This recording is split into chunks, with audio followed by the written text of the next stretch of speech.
about like what I have to prioritize because I can't. There's no way. I can't afford, $20-$70 games in a span of like 3 weeks. I mean, a lot of them will come to Game Pass. That is true. That is true. I'm like locked into Game Pass for the rest of the year.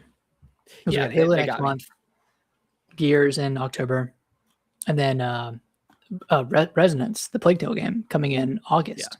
Which it looks really good. I like the fact that it's like more combat heavy, but like where are the rats, man? Like I need them rats. No rats this time around.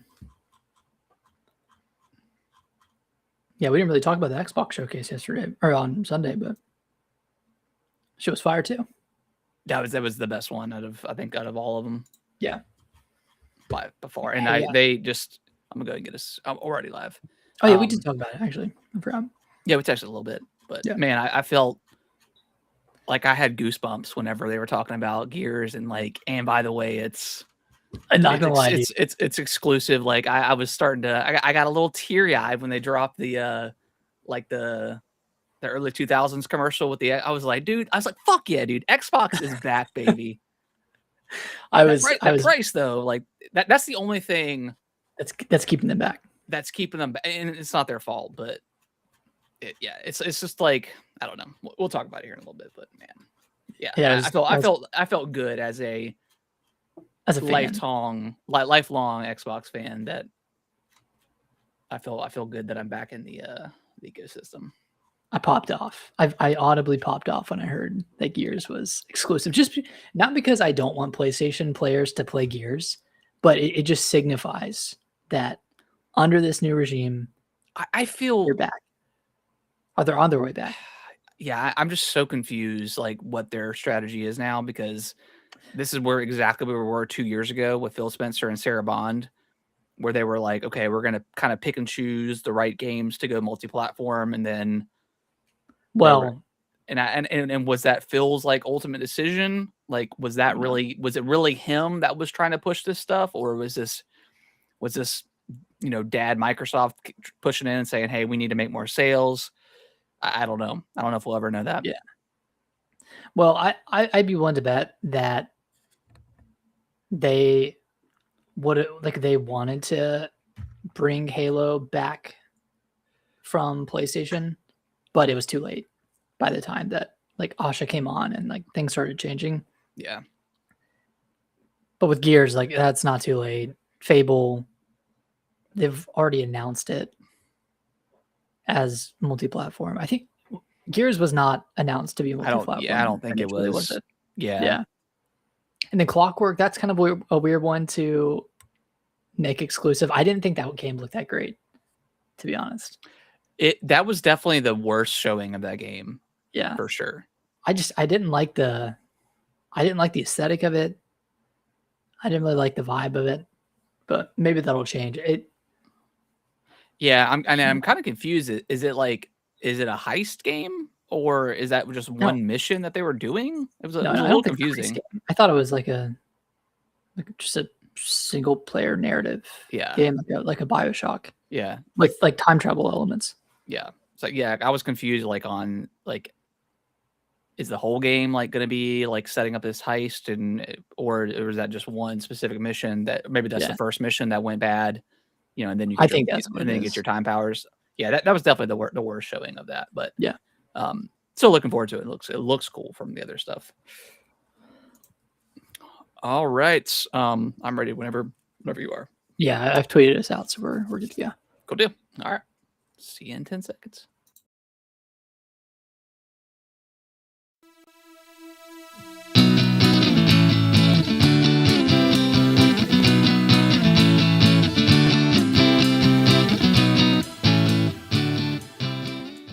What's going on, everybody? Welcome back to another episode of Gaming with the Bros Cast, episode 313.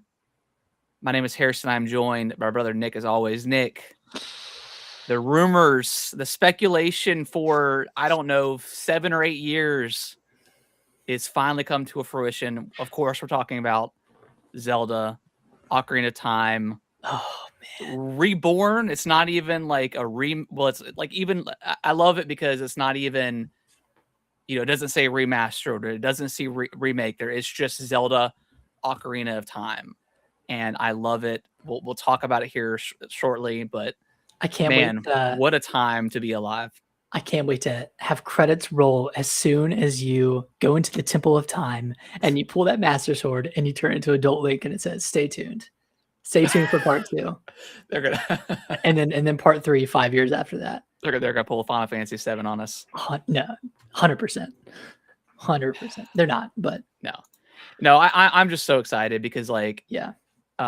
We'll talk about the direct and how I feel about that situation or just that whole presentation. That situation. But man, I was so nervous by the end of that. I was like, okay, this direct hasn't been that great. It started there's been some good stuff here that I'm really looking forward to. Mm-hmm.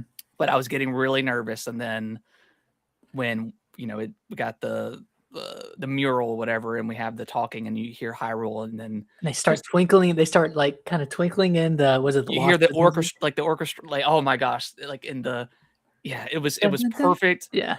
It was a perfect reveal. I had goosebumps. I had tears in my eyes. I mean, this is, in my opinion, the greatest game of all time. And according to Metacritic, it's the greatest game of all time. How does Nintendo tackle this game? And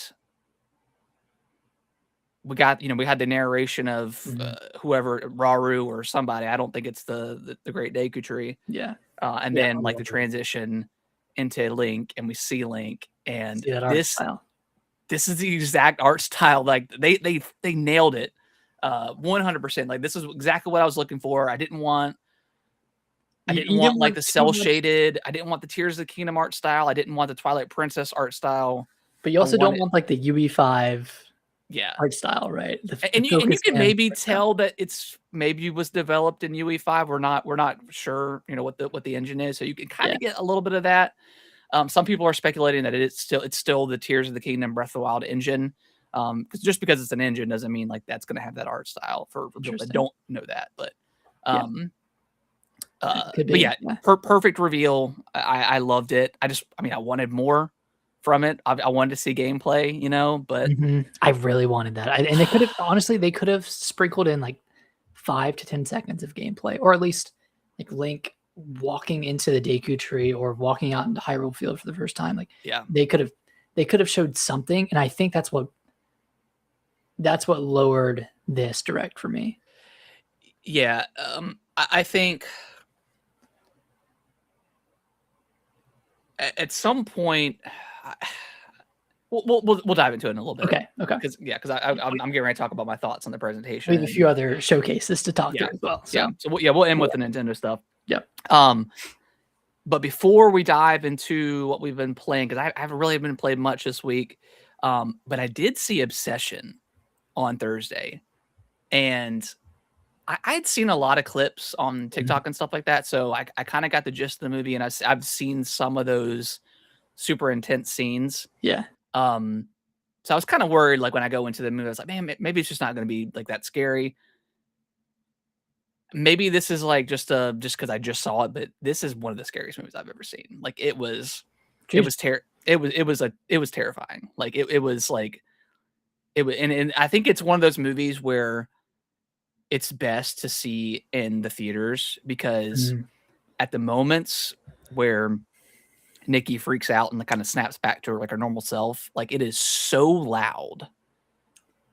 It is a very intense movie. Okay, I see. Yeah, and it's a very dark movie. Like it's, for those that don't know what this movie is, I'm sure. I mean, unless you're living under a rock, you probably should know what it is, or at least heard of it. But basically, this guy likes this girl. He doesn't have the courage to ask her out or say how he feels about her, and he goes to this mystic shop, where they sell like, the emeralds and rocks and stuff like that. And he finds like this stand for this one wish willow, and he takes it, and then he snaps it, and then the girl instantly falls in love with him. But there's conflicting things with. It's like a monkey paw. Yeah. It's incredible. It's I don't have like a negative thing to say about this movie. I Wow. highly recommend it to anyone who loves horror or just movies in general. I think it's great. It's again, it's very, very dark, but it's really good. I'm gonna have to see this one in theaters. Yeah, I've been I think you, seeing a lot about it. yeah. Yeah. I definitely would recommend seeing it in theaters because I mean it's got some crazy jump scares. It's got like just some of the creepiest lighting effects that I've ever seen, uncanny effects that I've ever seen in a movie.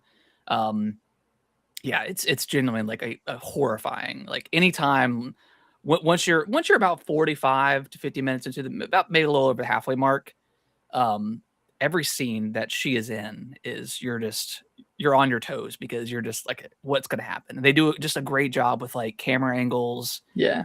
And yeah, man, it's fantastic. Oh, I can't wait to see it. Yeah, it's really good. It's crazy how much of a success it is off of a $750,000 budget. Yeah, and it's made over like 100 million now. Like most of it's these actors are pretty like unknown for the most part. Mhm. Yeah, it's absolutely incredible. Nice. Nick, tell me, I guess let me talk about Zelda. Like funny enough, you know, I did finish up Zelda Ocarina of Time. I didn't do on the 3DS. I didn't do like 100% run because I did that a couple years ago, and I'm going to be doing it this year, probably sometime in November when this game comes out. Yeah, so got through it, and then incredible experience again. I think this is the definitive way to play Ocarina of Time. I texted you and I was like, I kind of want to go back into master mode, but I was like, no, I ended up not doing it. Pump the brakes. Yeah, let's save it. Slow my roll because I know we're gonna be playing it. It's probably gonna be a master mode in this remake. Oh, I'm sure. So yeah, finish that up. Kind of slowed down on my 3DS play. I haven't played as much this week as I did prior, but I still want to obviously go back and finish up Samus Returns. Nice. But then on Friday, they had Fortnite had their season-ending event, which we were really bummed out because we had like this whole plan. Like while I was doing the Summer Games Fest, my wife, we have like a deck and we have like this big tent. She moved out like some tables out there and got 2 TVs out there. My PS4, PS5 had the whole setup. Had like a cooler for like drinks and stuff. She went and got some pizza. So we had like the whole night planned, right? And this is 100% our fault or my fault because I've never been a part of a Fortnite event. I should have told you there's like 4 or 5 hours of downtime. Exactly. I just didn't know because it was like play the event or whatever, and I thought it just immediately rolled into the next season. So we attempted to get into the event and we got in for like half a second, and then we ended up getting booted. Luckily, we still got all the items that correlate with the event. So once we got into the next season, it popped up for us. But so yeah, after that was over, I'm on Twitter like checking Fortnite status, like is Fortnite down right now? What's going on? And then I learned that it was like 5 hours before. Ended up being more than that. So we didn't actually get in till like 2:00 in the morning. We stayed up. So we played just a few rounds and then we ended up going to bed because it was like almost 4:00 in the morning. I was like, I'm so dead right now. But we ended up playing like she ended up playing like a little bit of Spyro while we waited. I played some I started New Game Plus and Silent Hill F.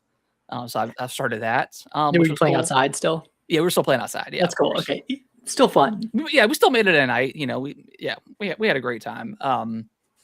And then we ended up playing some Split Fiction as well. Nice. So ultimately, it was still a fantastic night. Like so cool playing like outside like under the tent. But yeah, we were a little bit bummed out, and we'll know next time that. Okay, yeah, now you know. Yeah, now we know. And again, like it's not Fortnite's fault, but I just didn't know because I've never been a part of the event. So and normally it's on a Saturday, and like the event will take place at like 2 p.m. and then downtime will take place until like 7 or 8. I did see a lot of I did see a lot of people upset about that, where they're like, "Man, I've been working all week and I just wanted to get off and play Fortnite for the night." And I'm like, I get it, man. I definitely get it. Yeah, but like it coincided with Summer Games Fest, so yeah. But But Ah, yeah, I still feel still you. had a great time. And I didn't really play much. I don't think I played at all on Sunday or Saturday. But last night I jumped in for a few hours and got like to level 15. A lot of fun. I like the extraction mechanic Nice. of the sprites. Um, yeah, it's cool. I've seen people are always going to complain about every single They will complain season. about everything about every season. I'm having a good time with the guns. Like I think all the guns are fun. Like the new sliding like boot things are really cool. Slider, yeah. I got I killed somebody and then I don't know where he got it from. I don't know if it was a boss or he just got it out of a chest, but it was like the mythic sliders or mythic boots where you can slide unlimited, and Yeah. that was so much fun doing that. I will say that like shotguns don't feel to be like a big factor in this season compared to the last one. I've been more, my loadout's been like I think it's called the Chaos rifle or something. It's the one that like shoots like the exploding bullets. Yeah. And then I've paired that up with like one of the SMGs because that's like pretty good. The shotguns I feel like don't do too much or aren't too effective close range for whatever reason, but you know that could change. But yeah, I'm sure it'll change. But yeah, I mean, I'm loving like all the updates where like you can, you know, the fall damage is still on, but it doesn't kill you. But you can basically every time you jump and you're high enough, you automatically glide, or you can automatically glide if you want to. Yeah. And then having like the little bouncy grenade at all times is really cool. That's on on a timer. Oh yeah, yeah. Interior build. Yeah. They've done a lot of cool like quality of life stuff that I think makes the game easier for like people just jumping into it, like the fall damage stuff. Like, and it'll auto sort your guns too. So like if you pick up an assault rifle and it's your only space is on like the end of your little bar, it'll automatically. I assume that's how most people do it, like assault rifle, shotgun, SMG, and then like shields and health. Yeah, sniper at the end or whatever. So I like that a lot too, where it'll automatically sort you. Even if that slot's already taken, it'll change it. So I think that's really cool. So having a good time so far. Nice. Did you go back and watch the event? No, I didn't actually. I didn't. I know that like both of the guys lost, and like there was like a secret. Oh, like the Ice King wins. Okay. Technically, and then one of the foundation member, or not foundation, one of the members of the Seven, played by Ben Starr. Okay, so yeah, that's right. Betrays Jonesy. See, I have no idea any of this. Lore like all the Fortnite lore. I mean, prior to a few years ago, I didn't know that Fortnite had lore. I thought it was just random stuff. Like, oh, there's Ariana Grande singing. Let's go to the event. The island broke again. Let's get a new island. Yeah. So that stuff is cool. And then like I love like the I can't remember his name, like the duck skin guy, whatever. And he's like, he comes up to the screen, he like does like this. I'm like, this dude has so much freaking aura. I love it. And then like the John Wick stuff, like if you have his pistol, like when he's reloading it, he'll throw it at enemies, which is a cool little touch. So yeah, it's a cool season so far. I guess I have the battle pass since I have the Fortnite crew. Yeah, crew. Yeah, Game Pass. Yeah, I'll have to jump in. Yeah, it's fun. We've had a good time. I've had a couple of solo dolo wins. Got that umbrella. Yeah, good stuff. It's been a good time. All right, Nick, tell me about some more Yoshi. So I finished it up. 100%. So there's post game, which is like I think 4 extra chapters, and then once you finish those 2 new chapters unlock that are like challenge chapters.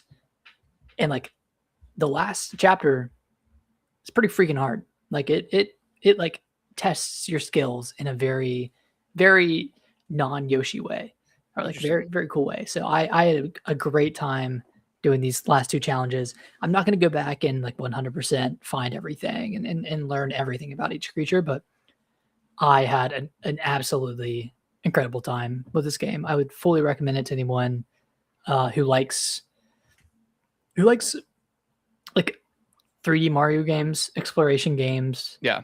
Pikmin, even I think like any game where you're kind of exploring the world, you would like Yoshi. This is a freaking awesome game. Yeah. And I think it's kind of getting misrepresented at the moment as a bit of a baby game. And like, no, it's not super challenging up until the end, but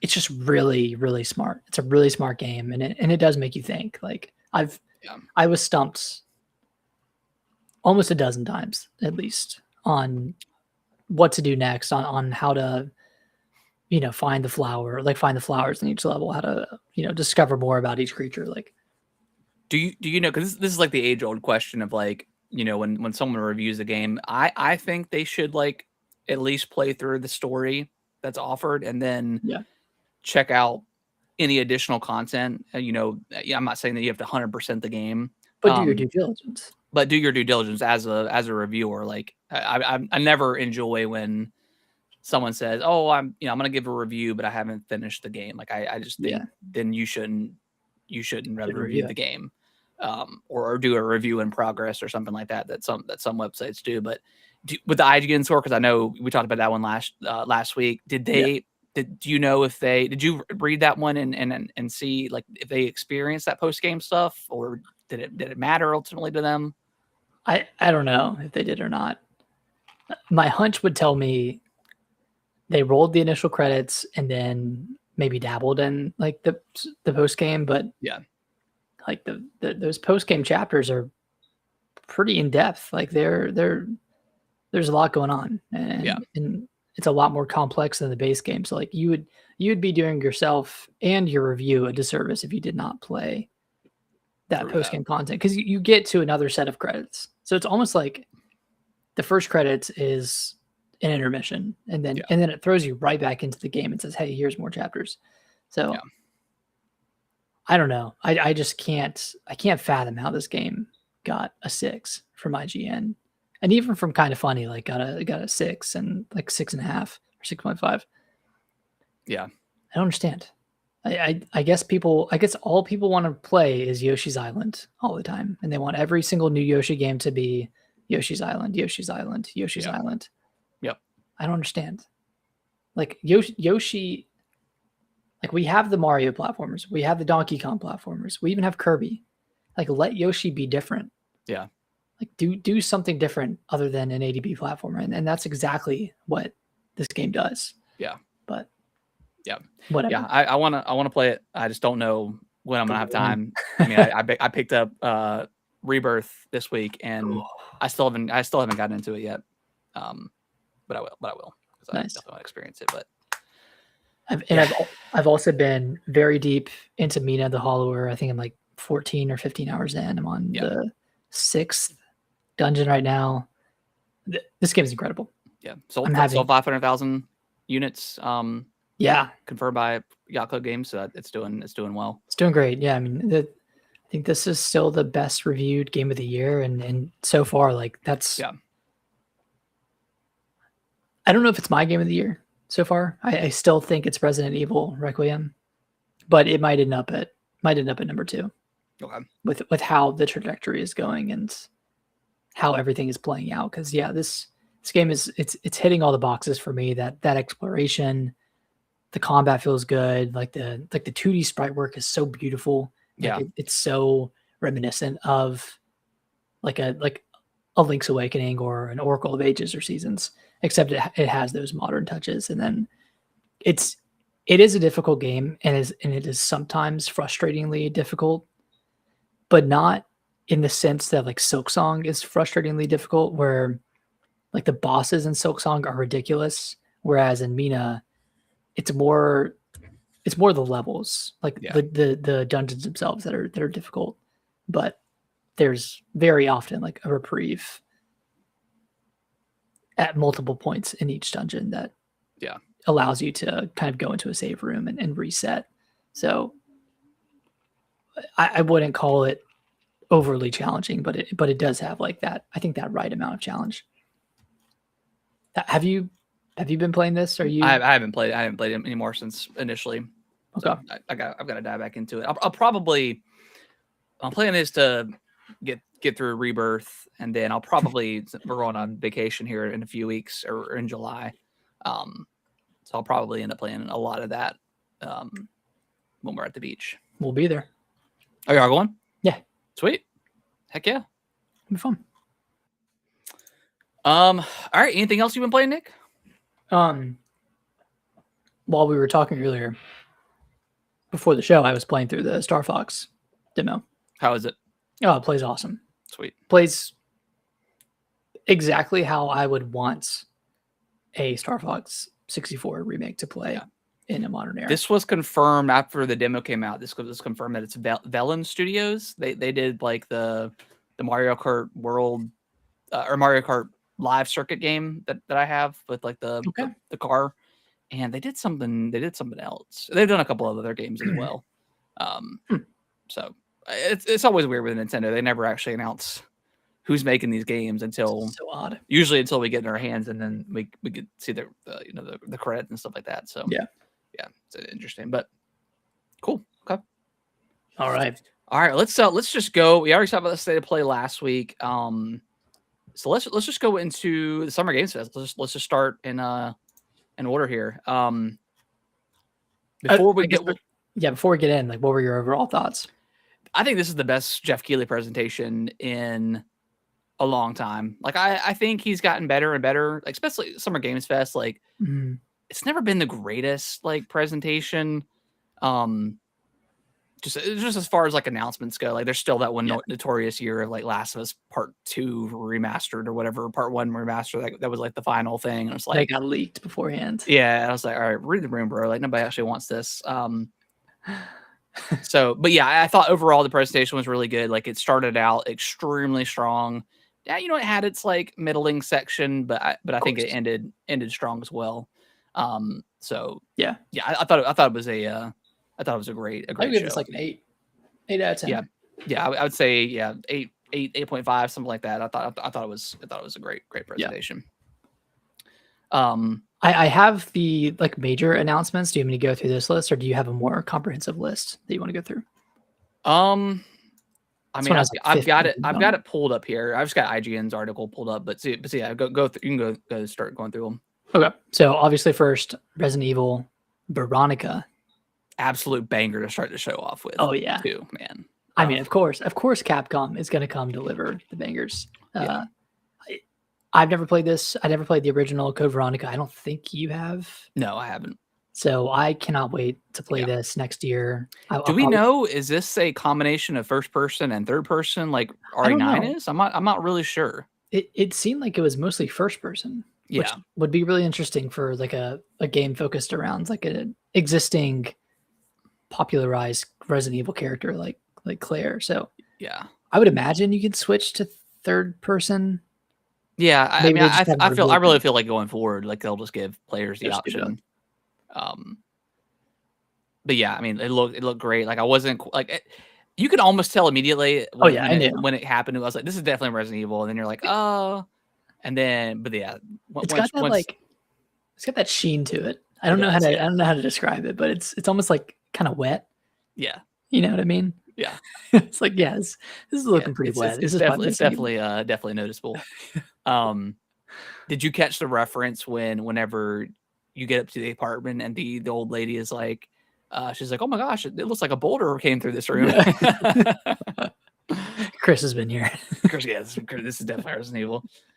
Incredible start. Looks absolutely fantastic. Definitely had like the Resident Evil 2 reveal vibes. For sure. Especially being on the stage with the Summer Games Fest, like you could hear the crowd in the background roaring. So yeah, cannot wait for this game, and knowing Capcom will get it in like February. It's gonna be awesome. God, Capcom, man, Capcom is the best. And it's gonna Switch too. Like that's hype, man. That's pretty hype. I did. I audible whenever I saw the Switch 2. Like I was like, Switch 2, let's go, let's go. Major announcement. Next up, Blood Message. I don't remember this one, but I think it was. Does it take place in China? And it's like a kind of like a third person action game. Yeah. This is NetEase. NetEase. Okay, yeah. Yeah, they had a few games that were like Chinese based, or there was definitely a few that were like, okay, this is like the fourth like blood like Souls like I've seen. They kind of blended together. Yeah, they It did. seems like every Souls-like studio is making a game set in Asia right now, which is Yeah, it interesting. was But similar to like Nintendo Direct today, where there was like, okay, we're going into Dragon's Dogma, into there's like Lords of the 3 or 4 Fallen. dragon game. Yeah, Lords of the Fallen. It's like, all right, I'm like, what is going on? Next up, Alien Isolation 2. Can't wait. Can't wait for this one. I mean, Looks this one awesome. takes place like outdoors, which Yeah. will be really interesting. Yeah, it takes place on a planet versus just a Just the space station. spaceship. Yeah, it looks awesome. I cannot wait for this game. Tupac coming to Stranger Than Heaven. This was kind of the really weird announcement that And he's not. It's not like Tupac. Like he's not like. well, Tupac's dead, so it's not Tupac. Well, right, but he's not. Oh, he's not playing Tupac. He's not like the whoever why- is voicing it is not. Why playing would you do Tupac. this? Yeah, this was really, because at first I was like, oh, that's really cool. Like, obviously they got permission to use his likeness from like the estate and stuff like that. But yeah, the fact that like he's not, and I get it, Stranger Heaven's like a hip hop based like game or whatever, but yeah, it's very weird. It was very, very weird. Yeah. Learning that after the fact. In the moment, I was like, oh, this is kind of neat, but yeah, super weird. Yeah. And then having like Snoop Dogg come out there and like, again, like I'm very tired of like the celebrity, the celebrities, and I hate to say it, but like, I know it's important, but whenever you have someone come out, they have to have a translator. It just really slows down like the momentum that they had going. It didn't happen a ton, but it always kind of does. But yeah, having Snoop Dogg out there, and he's like, you could kind of tell he didn't really give a damn. Like he just teared because he was getting paid, but whatever. Yeah. Yeah, that's a weird one. Assassin's Creed Black Flag got a full trailer. Yeah. Game looks great. I could be convinced to pick this up when it comes out next month. I think I will pick it up. It looks really good. Yeah. Teenage Mutant Ninja Turtles: The Last Ronin got revealed. I think there was a Last Ronin game from another studio, and then now Platinum Games is making this one. Yeah. We didn't see any gameplay of that, right? It was just the logo. Cinematic. Yeah. Okay. Mafia: The Old Country got a story expansion. Very weird. Like that game, I don't know how well that game. I know it didn't review well. Maybe it sold well. I don't know. Yeah. That was kind I thought it reviewed okay. I think it reviewed in like the 60s. No. I'm pretty sure it did. Yeah, I'm pretty sure it did. No. Blood of the Dawnwalker, which is from devs from CD Projekt Red. Yes. Yep. And then there's another game in the franchise coming out, I think, that's set in this same universe that was announced before this game comes. Like, this was also kind of a weird announcement. Yeah. Well, that one already got announced, and this was like a second trailer. But then they also announced a subsequent game is coming. Yeah, I'm not sure. I don't know. Monster Hunter Wilds gets its expansion. Ascendance takes place in the skies. Yep, and I don't know if they did this at the reveal, but it got confirmed later on that it's in development for Switch 2 as well. I mean, it's Capcom, so cool. Yeah, of course. Who knows how it's going to run? Because I know like on PS5 and Xbox, like I had pretty bad performance issues. I think it's since been cleaned up. But it's exciting nonetheless. Yeah. Wolf Among Us 2 coming in 2027. This game was announced like 10 years ago, so yeah, it's been in development for good for them for a while. And then Wolf Among Us Season 1 is getting remastered and coming this year as well. Yeah. This is kind of the exciting one for me. Stellar Blade Bloodbrain sequel to Stellar the Gunner game. The Gunner game getting a sequel. I don't know yeah, and it looks absurdly great. Like it looks crazy. Yeah. I don't know why they would choose to go with a model that looks like a child or like a early teenager. That seems a little odd to me, but I mean, Gunner's gonna goon. I guess I don't know what to say, but who knows? Yeah, it's kind of a weird choice. We'll see how it plays out. Yeah, we'll see. We'll, I mean, we'll see. nonetheless, Not I'm much very to- excited. Like I wasn't really sure what this game was at first, and then I was like, Evie, that sounds familiar, but it's the original character was her name was Eve, so it's Eve. Very strange, it's weird. but nonetheless, I'm excited. I absolutely love Stellar Blade when that game came out. So Mhm. excited to see what this quick what's up. turnaround as well. Yeah. And then the last announcement here was Final Fantasy VII Revelations Part 3. Looks insane. Yeah, looks really incredible. Day and date was switched to on all platforms. Yeah, which they were very excited about. That's the big thing. Like they are no longer shackled to this Sony exclusivity agreement, and they can actually sell multiple million units. Versus, I think Rebirth sold like 2 million on PS5. Yeah, which was not great for what they were expecting, from what it sounds like. Yeah. But I need to go in and finish Rebirth. Yep, that is my plan. Did they say it's coming out next year? Yeah, it's February, right? Yeah, February. Okay. Speaking of Final Fantasy, Tifa is getting added as the year 4 like Street Fighter Pass. That's coming soon. That got like a pretty big like crowd pop whenever I was listening to that live. So that was cool. I think that game sold like over 6 million copies now. So like that game's done extremely well for them. Let me go through the list real quick. Power World got a 1.0 update, or is getting one July 10th. Nice. Attack on Titan 3 games coming. I'm excited for that. Let's see. Kind of just going through there. What was that one game that was like pretty interesting? I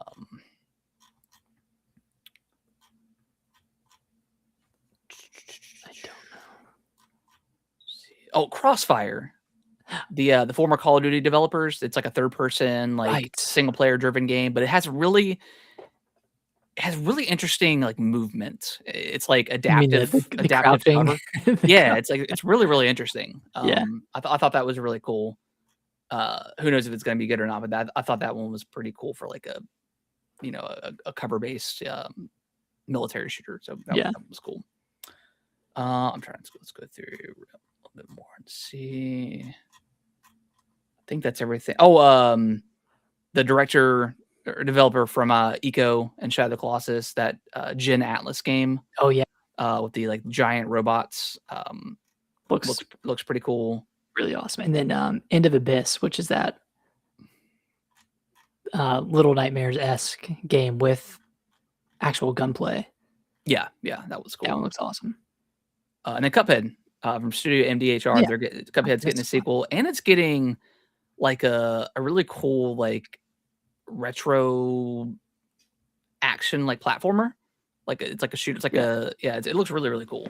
And I never was into Cuphead. I never actually played that game, but I'm surprised they're doing a sequel because I know how much of a pain that is to hand draw that type of animation. Right. But took them forever. Still cool nonetheless. I'm glad they're doing like a separate side project as well, because that one's probably not coming for a while. Mm-hmm. The sequel. But yeah, I think that's everything big. Like I thought it was cool. Like ending on Revelation, I thought that was a good ending game for Summer Games Fest. I didn't really know what else could be in its place because we had, we just had the State of Play. We had Xbox's showcase coming up in the next couple of days, and the rumored Nintendo Direct at the time. But yeah, I thought it was a great showcase. Yeah, I thought it was pretty great. It was a lot better than. I think it was even a lot better than the Game Awards last year. Yeah, well, yeah, the Game Awards. Yeah, it wasn't. I didn't love that one. I did like how Jeff emphasized the last announcement would be a single player focused game. Yeah, he definitely correcting from last year's blunder. But he's funny. Like he's That's like what I'm saying. Funny. He's a funny guy. Like he's funny and like I don't want to say like stale or like I don't know. He just kind of like those little jabs in there, and it's like always very funny. blunt. Yeah. Yeah. I've been seeing like clips of him like in past shows and past interviews, and he's just I saw the recent one from a few years ago. I think it was it Gamescom opening? It was either Opening Night Live or Summer Games Fest following the Bill Clinton kid incident where like the guy runs up on stage and he's talking about GTA 6 or something, and then he's just like, okay, and then he like he like moves on or whatever. I'm glad that trend stopped because I was like, man, Jeff, like something bad's gonna happen to this guy, and he's like carrying the announcement in gaming industry for us. So carrying E3. Yeah, let's make sure we keep him safe. He's a good guy. All right, let's dive into there was a whole bunch of other showcases this weekend. PC Gamer Show, Future Game Show, stuff like that. I dabbled. I watched a couple of the live streams, but there wasn't a ton that I saw that was like super interesting. I'm sure there was some great stuff there, but we'll just focus on the big stuff. So Xbox Games Showcase 2026. Before we dive into the games, what were your overall thoughts on this presentation? I thought it was pretty incredible. Yeah, it was like a 9 out of 10 showcase for me. They started off extremely strong with Gears. Yeah, and then ended on COD, which didn't love that. I think they need to stop doing that. They've done that a few times now. Yeah, and by a few I just mean two, but they've done it one too many times. They ended on Call of Duty last year, and that game like sucked. So for them to do it again this year, and we don't know if this game is going to be good or not. We assume that it is, but who knows the Call of Duty. So I don't love that, but I think gamers prefer, like, if you're gonna do it and on a single player, AAA experience or whatever. But whatever. At the same time, I don't know what they would have ended with because they started off so strong and then they had a really good like last third as well. Like so I don't know. I don't know what they could have ended with aside from Call of Duty, but maybe Call of Duty is their biggest seller each year, like and the way they did it, they showed off like that DMZ extraction mode where they had like the gamer, quote unquote, like playing it and doing all the like the ridiculous like over the top call outs. Yeah. That mode looks cool, but it was okay. Yeah. But let's go through. I've got the list pulled up here, so I'm gonna go through. I don't have like the chronological list, but I know it started out on Gears E-Day, which I didn't expect because we obviously get in the direct, the deep dive after that. But they start directly into and I love, and we'll talk about it here in the Nintendo Direct. I just love when they start with a game. Like I don't want to hear any talking. I don't need the president of whatever company coming out and saying, "Hey, this is our lineup of games." They just went directly into Gears of War gameplay. Got to see freaking Marcus and Dom in street clothes and jeans, which looked weird as hell, but it was still really, really cool. And then getting the backstory of how Dom, they weren't like super close. It was more Marcus and his brother that were super close, and once he passed, that's where their bond kind of started. So that was a cool backstory to see. Game looks ridiculously good. Like the gameplay looks awesome. Like having all the different maneuver abilities, like being able to climb, like getting vertical and stuff like that. Power slide. The guy that was playing was kind of pissing me off because he only hit the active reload one time during that demo, and I was like, okay, you're doing this on purpose because this is driving me nuts. Yeah. Especially with that added like that little yellow section too. Yeah, like come on, dude. Like you need to hit this. Like show us what it is. Come on. Yeah. But yeah, looks awesome. I cannot wait for this game. October 4th, right? Is that when that comes out? I think so. Looks insane. Cannot wait. And then once they ended that and they said, hey, it's exclusive to Xbox platform. I'm like, fuck yeah, we're in for a treat with this presentation. There's also an yeah. open beta Yes. August 6th if you pre-order. Okay, that's cool. And again, I don't have the chronological list, but we talked Fable about was next. was it Fable? Okay, that's right. That's right. And that one I wasn't quite sure it was Fable at first, but then obviously once we saw soon the other characters, but we got to meet the villain of Fable, which is really cool. The game looks incredible. I can't wait for this thing. Yeah, and this is coming February 23rd, 2027. February, it's getting busy. Already getting busy. And Resident Evil hasn't been announced for that time frame, but we probably know it's coming, so it's going to be. But before the end of the fiscal year for them, that's kind of their mantra. We'll probably have like December and maybe like January, kind of similar to this year, where there's not a lot, so we can kind of have a little bit of a buffer while we're all playing GTA 6 and Ocarina of Time. But yeah, it's gonna be jam packed. We got another look at Metro 2033. I've played a couple of the Metros, on Game Pass, and I just never quite got into them. Yeah. So I don't know if this is for me, but it looks stunning. Like visually, it looks impressive. Yeah, it looks a little bit too intense, like a little bit too involved for me. Yeah, like a little bit too survival-esque, but looks good. Halo, we got a look at the prequel missions to Halo. I think it takes place 1 year before the events of Halo. Mhm. And we got like a montage with Sergeant Johnson, which was awesome. Glad to hear him back in the game. It looks stunning. This game looks incredible. And it comes out next month in July, July 28th. Insane.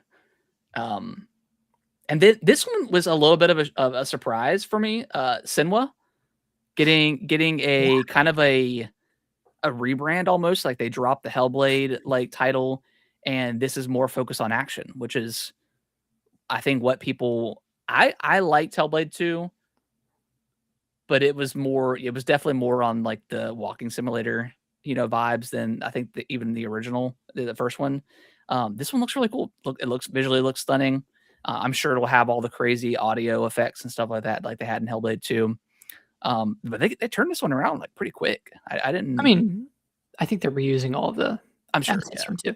And I think Hellblade 2 was a good game, but it was disappointing for how long it was in development for. Yeah, it was like 8 years or something. Yeah, 7, 8 years. Yeah, 7 or 8 years, and it was a 5-hour game. Yeah. That didn't have a lot of combat, mostly puzzle focused, but mostly walking sim.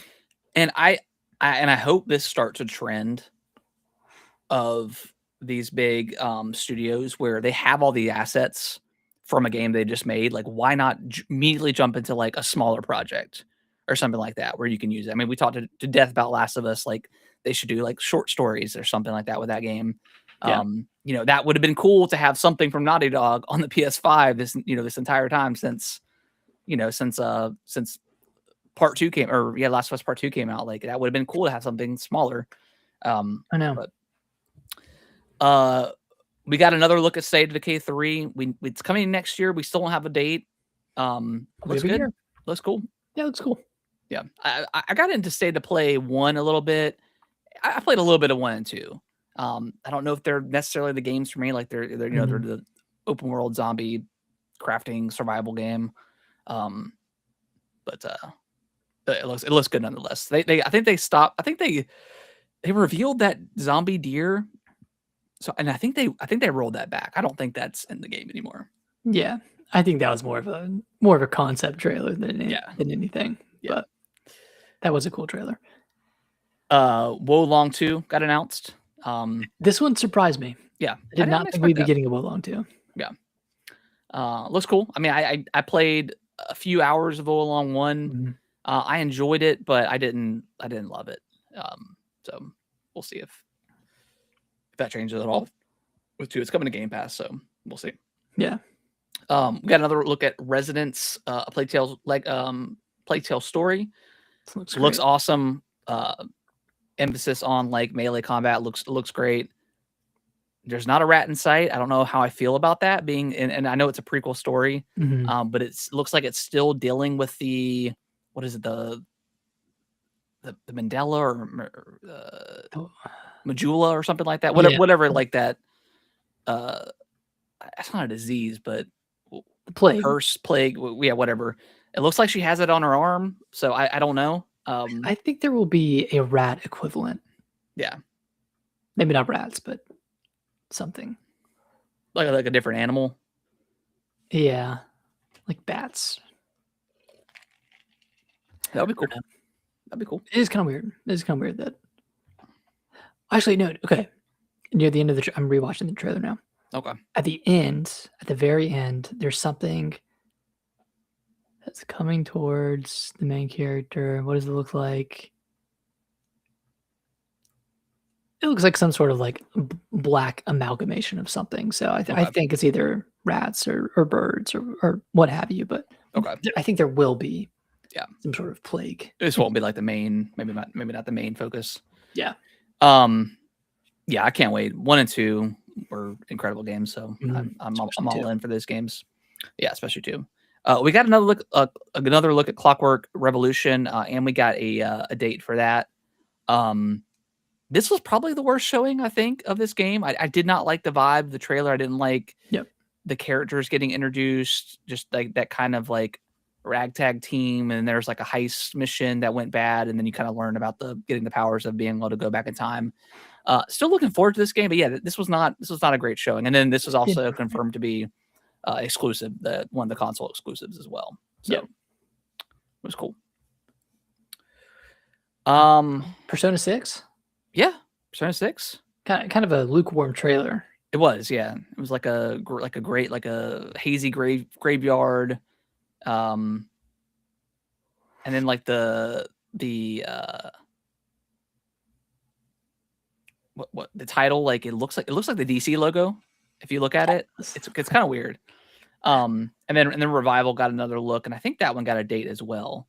Revival did not 6. February. Yeah, February. Spyro from Toys for Bob. Yeah, this one looks good. This looks awesome. Again, this is one of those where they were going to close Toys for Bob down, but they ended up being able to spin off on their own. But then still were working with Xbox, which I thought was really cool. So makes total sense. I mean, they did Crash 4, they did the Reignited trilogy, so they already know what they're doing with these types of games. Looks awesome. Yeah. Can't wait for that. Doom: The Dark Ages is it Revelations? Yeah. Yes. Getting some DLC. I can't wait. This game was awesome, and this DLC looks really, really cool. And it has like some sort of throwback Doom level, which I'm not really sure how that falls into with the story. But yeah, there was definitely like an old school Doom level in there, but like with modern graphics. It looked really cool. I was really hoping this would come to Switch, but yeah, we'll talk about the direct. But yeah, there's a couple things that I thought were missing from the direct that I thought for sure would because like what was the one game Onimusha that got a trailer I think at Summer Games Fest. Yep. And it had all the logos but Switch, and we're like, what? No Switch too. But Nintendo's kind of funny with that stuff. They like to announce platforms on their own presentations. We got another look at Castlevania Belmont's Curse. Looks awesome. Can't wait for that one. Yeah. Can't wait. Flight Simulator's getting a national park update where they were already in the game, but they went in and like made them look super like visually like stunning. So that's cool. The obligatory Fallout 76 infestations and the Elder Scrolls Online Dude, update. at this point, Sea of Thieves got an update as well. Every time I see Bethesda, I don't get excited anymore because I just know it's going to be like they have nothing 76. anymore. Yeah. Yeah. Crazy Taxi got revealed, which it was already revealed, but we got it like I think the first trailer. I never played Crazy Taxi, so I don't really have an affiliation towards this game. There was some discourse online because the developer said that they used AI assets in making the game, but then it got replaced. You know, I don't really care if AI is used. I just don't. I'm sorry. Maybe that's a hot take, but whatever. It doesn't really matter to me. Especially if like they go back and like actually use a developer's like touch and make it a thing. But wait, what game is this? Crazy Taxi. Oh, is it using AI? They use AI, I think, to like Concepts. do like conceptual art, and then they said they went back and like actually had it touched by a developer. So they're Gotcha. kind of using it. Everyone's using it now, whether they admit it or not. Yeah, everyone It's is. it's just what it is. Yeah. But there was like one thing. It was like, because obviously this game's called World Tour, so like we're going to go around the world. But there was a San Francisco. That's where the trailer took place in, and the Golden Gate Bridge has like 3 or 4 like pillars instead of like the 2. So people were going back and saying, "Oh, well, that's AI because AI doesn't know," or whatever the case is. So I don't know. Who I'm seeing that right now. Yeah. Valor Mortis. We got another look at that one. This one is a first-person Souls game. Looks really. It's like the first person. Like I think he plays Napoleon. Yeah. That one looks really, really cool. Andy from Kind of Funny was been raving about it, so he said it played really good. Okay. And I'll just go through the rest here. Age of Empires 4 getting a expansion. Bad Magpie. I don't remember this one. This is the one that looked like Untitled Goose Game, but oh, that's right. That's right. It's like the co-op, like don't drop the egg kind of game. Yeah. Okay. Join Us was like the cult game where it kind of reminded me of like I thought it was Fallout when I first saw it. Fallout 76. Yeah, it kind of reminded me like a blend of like Far Cry 5 and oh gosh, what is that? The Goat Simulator game? Like it kind of had like that funny trailer with it. That one looked okay. Vivarium. I don't know if you remember this one, but this is like the Studio Ghibli. Yeah. Looks game. Awesome. Looks really cool. Visually it looks stunning. Yeah. And then Magicians, the Devil's Deal. This BioShock magician game. It looks really cool. I missed this one. Let me watch the trailer. Okay. Oh wait, no, I do. I remember this one. Yeah. Yeah. That one looks really, really cool. So yeah, that is everything. And then obviously we got the throwback kind of commercial with the original Xbox, and then it jumps into showing the really, really cool translucent green Xbox Series X and the controller. Yeah. Definitely going to pass on the the console itself because it's probably going to be super, super expensive. But if they drop the controller by itself, I will definitely pick that up because that's super cool. I think they are. Surely they will. Yeah. And then after that we got the Xbox or the Gears of War E-Day Direct. And they just kind of like killed. I love seeing like the behind the scenes developer stuff. And we got a deep dive into Gears of War. Game looks. I can't wait for this game. Looks stunning. It's got 12-player horde mode coming. Multiplayer was confirmed. I don't know if multiplayer was confirmed before, but it definitely is now. Yeah, it looks awesome. I cannot wait for. I mean, it's a graphical showcase. Yeah. It's back on Marcus and Dawn. Like that's. I feel like that after Gears 5, which was a really, really awesome game, and I thought the ending of that game was really cool. Yeah, they end on a huge cliffhanger. It's like, okay, are we ever going to see that again? Or yeah, so like I was disappointed when this was initially revealed because I wanted to see what would be next in like Kate and what's Marcus's son's name? Oh gosh, I can't remember. JD, yeah. JD. Seeing what was next for their story, but yeah, this game.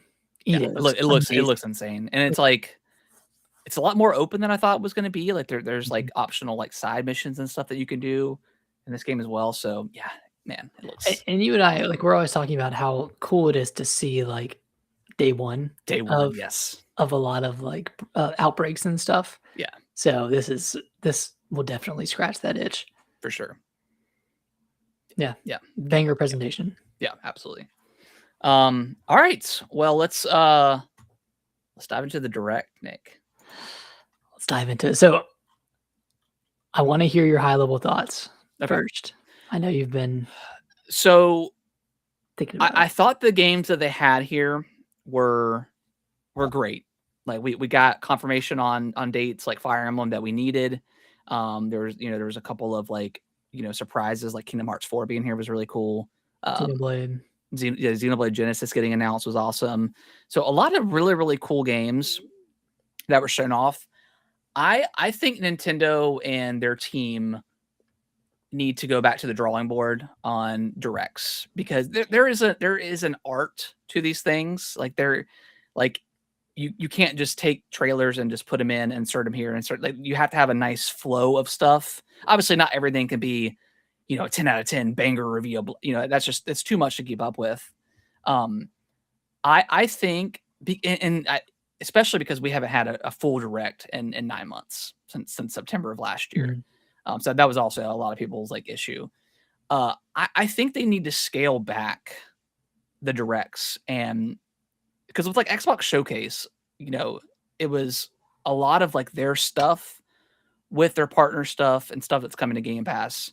And they had some smaller stuff in there, but Yeah. Nintendo has this. They do so much small stuff, and some of that stuff looks good, and some of it, it's all what you're into, but their flow is just not great. Like they started off with Rhythm Heaven. And I was like, okay, we're getting this out of the way because this is like the last like Switch But again, exclusive. it set the scene. It definitely did because once I had two minds. I said, okay, we're getting it out of the way now, and then we're gonna jump into whatever their next first party game is, like Fire Emblem or whatever. Yeah. There was like 6 more reveals after that before we actually got to Fire Emblem for the first time. So like the reveal was too long for Rhythm Heaven. Like it was too much gameplay. And then like what I cannot stand with Nintendo is every time they have a reveal, they always have Kizomi come in or whoever is in charge of like directing it, and they're like, "Hey, how did you like that reveal?" And it goes right back into the same gameplay, and then they're talking over it, explaining stuff that you just saw. Like it drives me up the wall when they do this with every single game reveal they have. What Every do you think single about game. that? How'd you like that game? Yeah, This is a game about being a game, and yeah, we're we gonna tell you just about it. saw this. Like we're not stupid. Like this is your hardcore audience watching this direct. Like this Well- is not the average consumer, watching it. So that drives me up the wall. And then so again, pacing issues all over the place. And this is not just this direct. This has been directs for the probably past 4 or 5 years. Yeah. The pacing has just been insane. So what I want them to do, go back to the drawing board, because State of Plays and Xbox showcases, they have caught up to what the Nintendo Directs initially were. Like they're like, hey, this is games that we're throwing at you. We're gonna do deep dives into some of them. We're dropping all the E3 stage present stuff, and it's just a video directly to you. That's what they initially were. Yeah. And State of Play and Xbox or PlayStation, Xbox have caught up to them. I think Xbox has surpassed the Nintendo Directs at this point as far as presentation goes, because we saw Matt Booty come out once, talk about Gears of War, said, hey, it's exclusive. And then we saw Asha at the end. Other than that, it was just straight trailers. And I thought the pacing of all that stuff was really, really good. So they need to go back to the drawing board on that. And then roll back what you're announcing. Like let's focus on just first party games. Throw in some third party stuff like Dust Bloods and whatever you're like partnering the Stellar with. Blades, like your Stellar Blades, like your big stuff, and then save all that rest of the smaller things. Save that for a partner showcase. That way we have that expectation going into a partner showcase, saying, hey, we're probably gonna get some of the minor stuff, maybe some big stuff here or there.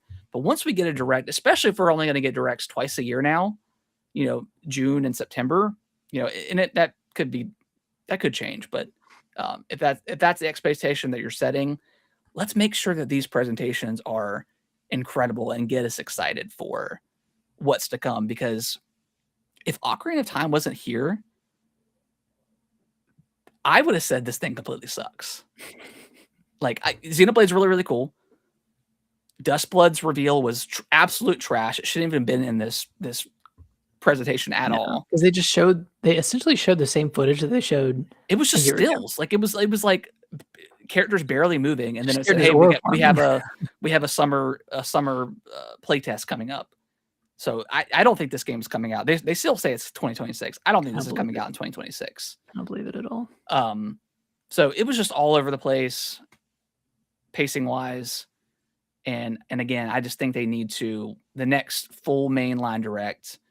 It needs to be like just stuff that they are working on, and whether it just it's needs to be 5 games. Yeah, and just straightforward. I don't need the person coming back every single time saying, "Did you like this?" No, I didn't. Let's move on to the next game. Let's don't. And then what really started to drive me nuts is once we got to Switch Sports Resort, which I think is a really cool game. Like I do want that game. But once we got through that, then he's like, "Hey, we've got time. Let's do some thumb wrestling." And then it was like 2 minutes of that, and I'm just like, "There's 4 minutes left in this presentation." Yeah. Like, if I don't see Zelda, I'm going to lose my mind. This happens every single time where we get 10 minutes in, and they've gone through maybe 3 games, and we look at our watch and go, "Okay, there's 40 minutes left. There's time for some cool stuff." And then, 20 minutes goes by, and you kind of get closer to that end stage, and they're still talking about random bullshit, and you're like, "Yeah, are you gonna announce something cool here? Like, or are you just gonna twiddle your thumbs for the next 5 minutes?" And they spent like 5 minutes on Rhythm Heaven. It may not have been that long, but like that game was at the Treehouse Live. 5 minutes. We don't need that much of a look at that game. Let's move on. Let's get to the next game. And it's already been shown before, and it's a Switch 1 game, and it's coming out next month. Like you're not going to sell people on this game anymore. People know what it is. It's a rhythm-based game. Like let's move on here. But somehow that gets more screen time than Ocarina of Time. Ocarina of Time, obviously, but like even Star Fox, which arguably is a more attractive game. Like that game got another 30-second trailer, but which that game's out in a couple weeks. I didn't really need to see that again. Get the announcement of the demo. Announcement was nice. It's really cool. And same thing with like Splatoon Raiders. Like I don't know, I don't remember how long that trailer was, but the fact that they ended that, and then they start talking about all the Splatfest stuff. I'm like, I just don't care about this stuff. And then they're like, "Oh, by the way, there's a Splatoon Raiders direct at the end of June." I'm like, okay, give us a 30-second trailer of Splatoon and then tell us there's a direct, and then let's just move on, because I'm at this point, like I am ready to see something different, because we've already seen all this stuff. And that's also the problem is, other than Xenoblade, we already knew about everything, and part of it's to blame from Nate the Hayden leaking everything. And I tweeted out earlier, I'm like, and I told you this, Nick, but I told him, I was like, "Hey, we got through the reveal. Awesome. It basically ruined the entire direct. Great job. Retire, please, because I do not need to see any more leaks going forward from you." So that kind of irritated me. And then what I want Nintendo to do is be like, because I mean you can't stop a leak if it's going to happen, but I want them to be a little bit more, I guess reactive is the term, like, because Nate the Hate started talking about that stuff back in March. This presentation happened in June. They should have just bit the bullet and say, "Hey, okay, we initially wanted to reveal Zelda in the way that we did today," because I feel like the reveal was great, and if we didn't know, and this was 100% unknown, obviously there's speculation about this type of stuff, but if it was unknown and it just happened at the very end, like, it would have been awesome. It would have been an awesome reveal. Coming this year would be insane. Mm-hmm. Details later in the coming months. Perfect. What they should have done after it got leaked, they should have said, "Okay, we're not going to do that anymore. Let's do the reveal, and then let's give them like a couple minutes of gameplay," and then that would have been perfect. Yeah, but they didn't do that. They didn't react. They weren't proactive about the leaks, and it just kind of irritated a lot of people, because it softened the surprise of the reveal. Yeah. And and if the rest of the direct was like, had a lot more surprises or some more other cool things, then I think it would have been fine. But yeah, I really wish they would be more reactive with this type of stuff, because it's a problem. Like, there's somebody in this company that is revealing this information to this person, and it's a big issue, and it's ruining your surprises. So yeah, I was more high on the direct initially when it ended because I'm on the high of Ocarina of Time, but once I cooled down and then I started rewatching it, I was like, man, this does kind of suck.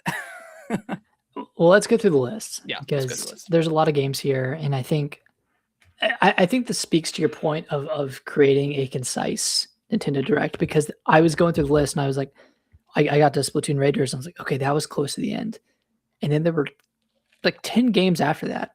Yeah, that were just complete filler games, like the snow runner game, like that didn't need to be in there. And that was part of like the montage, right? Like the Oh, you know what? You're right. It was. Yeah. But there were some games where I'm like, yeah, like can we move on? Like this should have just been part of a montage. Now I'm not saying those games are bad or in any way, but man, like come on, you gotta build a good show here. Yeah. All right, so let me go through the list. So Rhythm Heaven Groove started it off July 2nd. Looks cool. Might pick it up. Onimusha, Way of the Sword. This is coming September 25th. Cool confirmation. Yep. Yeah. Using some motion controls with the Joy-Con, which is pretty fun. This looks good. I'm excited for this one. Hopefully they put out a demo on Switch. Yeah, that'd be cool. Dragon's Dogma 2 Dark Arisen, October 9th. It's Dragon's Dogma 2 with DLC. Yeah, the expansion coming. This looks pretty interesting. I don't know if I'm gonna play this DLC. I think I'm. Yeah, I was such a I sizzled out on that game pretty quickly. I mean, I beat it, but yeah, I just did not like that second half of that game. Yeah. Let's see, Stellar Blade coming to Switch 2. That's cool. This year, no date. Yeah. Coming this year. Looks really awesome. I mean, for anyone who has not played Stellar Blade, it's a really great action game. It plays really well. Yeah. Combat is excellent. Yeah. Great outfits too. And the music is also like incredible. Like in the reveal with blood, is it Blood Rain? Blood Rain, yeah. Like once I heard that music, I was like, okay, I'm pretty sure this is Stellar Blade. Like, yeah, it's awesome. Orbital is coming September 3rd. This is like a co-op game similar to It Takes Two or Split Fiction. Yeah. But it's got that cool like retro anime style. Rayman Legends Retold. We knew about this one coming to Switch to October 1st. Looks good. Big Walk. Yeah. It was the first crack for me. Big Walk was. Yeah, that I saw that game and I was like, uh-oh. And this is from House, which did Untitled Goose Game, which was a huge success on Switch. So like I get why they would have this screen time here, but I saw that. And granted, I was in a meeting while I was watching this, but I saw that and I just instantly tuned it out for a little bit. Yeah. No hate on House because I loved Goose Game. Yeah, and again, like none of the games we're hating on is just it's not what we're here for. Yeah, it's not what we're not here for. Yeah, like the third party stuff. Like again, I think those are more in tune with a partner direct, and we want Nintendo stuff. Exactly. One Piece Grand Gourmet, October 23rd. This one I didn't know this, but it's from the people who made Game Dev Story, which Kairosoft. Yeah. Very interesting. I love Game Dev Story. It looks cool. But I think this was like the third or fourth reveal in, and I was like, we might be in trouble here. It was going from Big Walk to this one. Where I was like, it was. All right, we might be cooked a little bit. And I don't think had Fire Emblem been revealed at Not this yet. point. Yeah, this is in order. So yeah, Fire Emblem hasn't been revealed yet. Okay. Pokemon Copia DLC. This was one the first time where I was like, okay, this is awesome. Awesome, but also really confusing the way they messaged this, where they said the expansion pass is available today, but it's available to purchase. Yes. Part 1 of this and it's getting a free update at the same time as part 1 of the DLC is coming. So that was very confusing because even when we were before the show, we were talking about it, and I was like, oh yeah, it's available now, like the free part. And I went and looked at the description. I was like, no, it's not actually. So yeah, a little confusing on that, but it's very cool. Like I I love Pocopia. It is like my top 3 right now for favorite games of the year.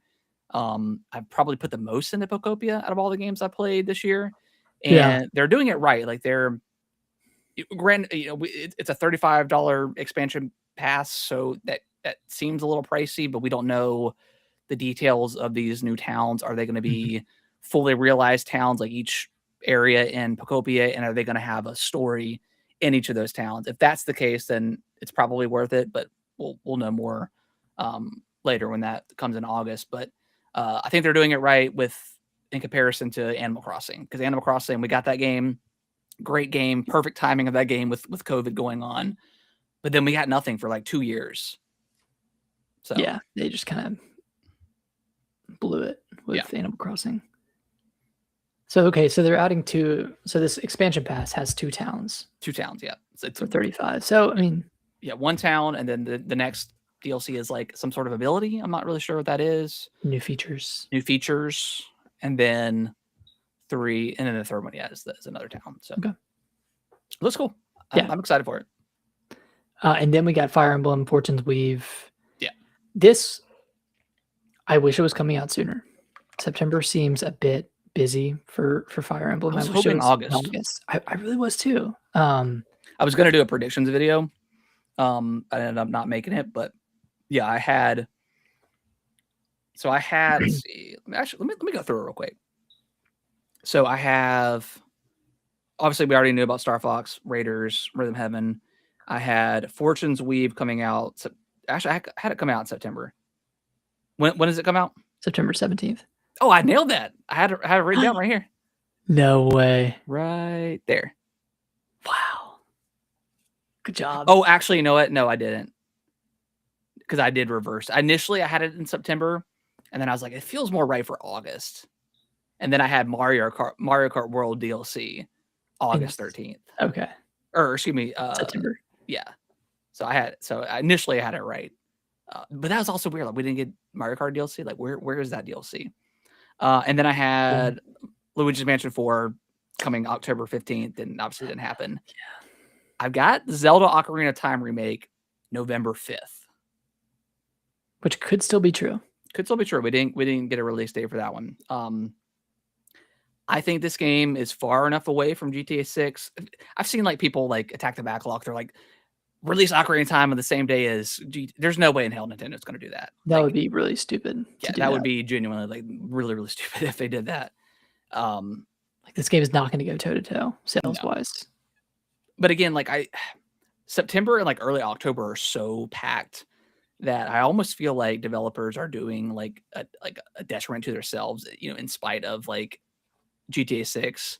Like I think single player games that come out at the end of October or even like in the first week of November can still sell well. It'll be fine. Because they're not directly competing with the style of what GTA 6 is. And look, I mean, there are going to be some gamers that are only going to buy GTA 6, but they were always going to only buy GTA 6. They were always going to only buy it. So I think they're okay to spreading that out, because you're screwing yourself in the end, because if you have Control Resonant and then you have we'll go through the list here in a little bit, but it's so many games in like a 2-week period. Yeah. And then I don't have any games in December, which we are getting the Xenoblade 3 update in December, but I had no games, and then parentheses, rest in peace, Metroid Prime 4. Dude, rest in peace. Rest in peace. But anyways, Fire Emblem looks really great.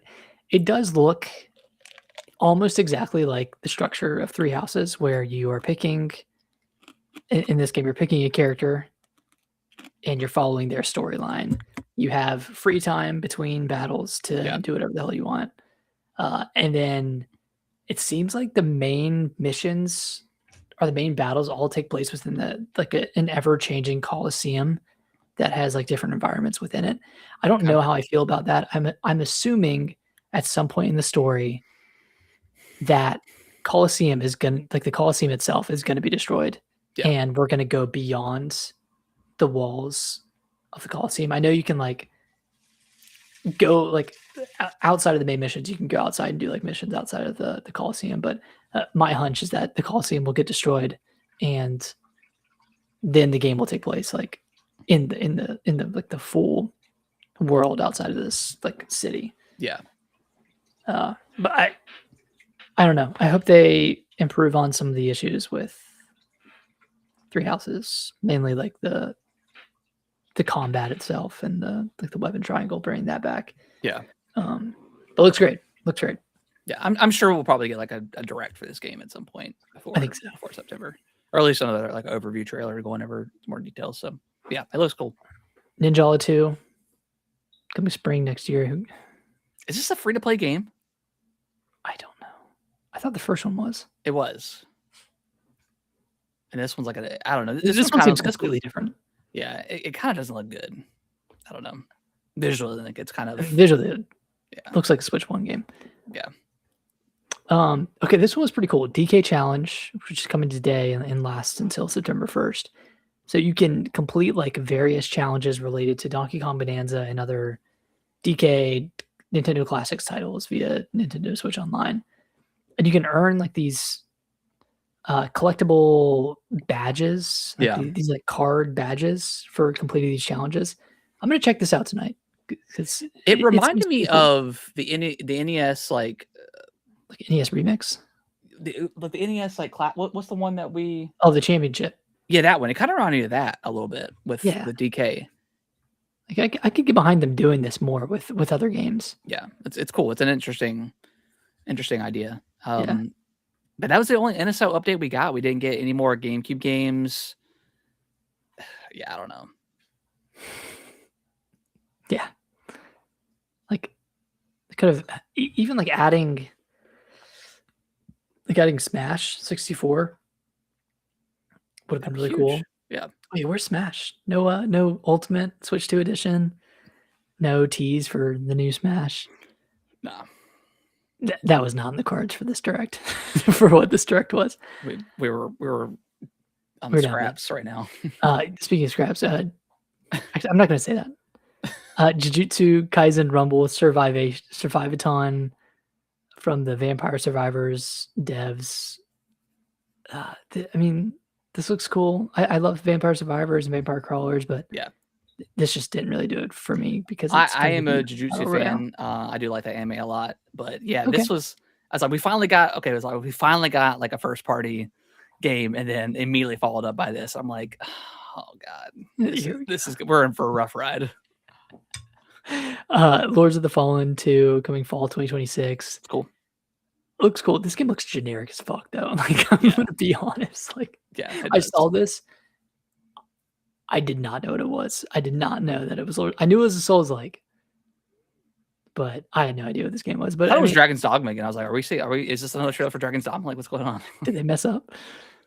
I mean, it looks cool though. Hopefully it is better than the other Lords of the Fallen, which was just okay.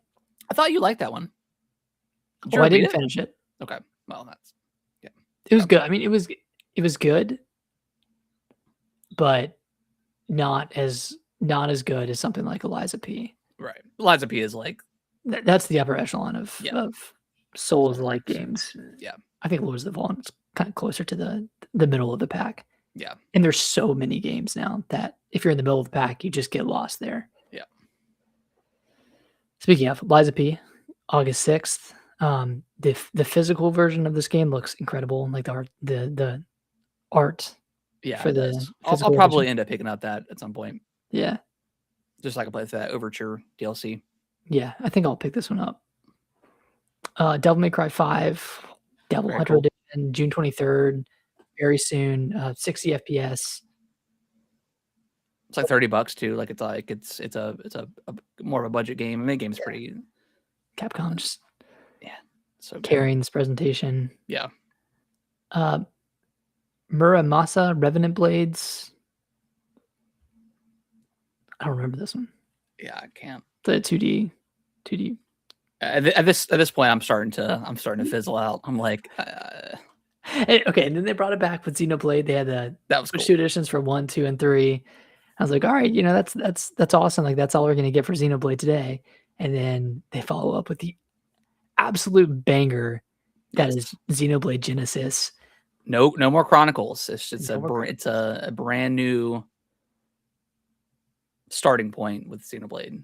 And what makes me really Story. excited for this game and this world in particular is at the ending shot, they show the world, like the land turning upwards. Yeah, it's I like a think, sphere almost. Kind of looks like it. yeah. So you can fly, like you can fly on a creature in this game. I think you're going to be able to, from the ground, fly up to the ground above you and switch perspectives. That's interesting. I think it's going to follow that path, Yeah. which would be really, really cool. I have really high hopes for this game. Yeah. Are you bummed out that it's not a new IP from Monolith Soft, or are you? No, and that's because this game looks different enough from the Xenoblade Chronicles games, and we haven't seen what the combat looks like yet. But I'm assuming it'll be a different combat style than Xenoblade Chronicles. I don't know if it'll be like I didn't think about that. Yeah. a live, whatever their combat system is called now. I don't know if it'll be like that or if it'll just be kind of a live action combat similar like to standard traditional combat. Yeah, standard.